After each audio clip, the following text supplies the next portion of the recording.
অতিথি বক্তব্য রাখবেন, তার বক্তব্য শুনবেন। আমি একটি কথা বলতে চাই, শহীদ রাষ্ট্রপতি জিয়াউর রহমান স্বাধীনতার ঘোষক, তার দল বিএনপি, গণতন্ত্রের মা দেশনেত্রী বেগম খালেদা জিয়া গণতন্ত্রের জন্য লড়াই করে গেছেন। বর্তমান ভারপ্রাপ্ত চেয়ারম্যান জনাব তারেক রহমান সাহেব গণতন্ত্রের আন্দোলন করেছেন 16 বছর ধরে, সেটা আমরা সফল হয়েছি। এই আন্দোলনের ফলে মাফিয়া হাসিনা পলায়ন করেছে এবং তারেক রহমান সাহেব বক্তব্য হচ্ছে গণতন্ত্র এবং নির্বাচনের মাধ্যমে ছাড়া দেশ চলতে পারে না, সরকার চলতে পারে না।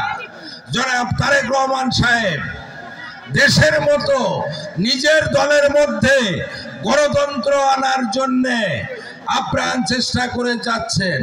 তারই ফলশ্রুতিতে নবগঠিত খুলনা জেলা বিএনপির প্রথম দিঘলিয়া উপজেলায় দিঘলিয়া ইউনিয়ন বিএনপির সম্মেলন অনুষ্ঠিত হতে যাচ্ছে এবং এই সম্মেলন শহীদ জিয়ার বিএনপি, বেগম জিয়ার গণতন্ত্র, তারেক রহমান সাহেবের গণতন্ত্র আজকের এই সম্মেলনের মাধ্যমে একটি জাতির সামনে মাইল ফলক হিসাবে কাজ করবে।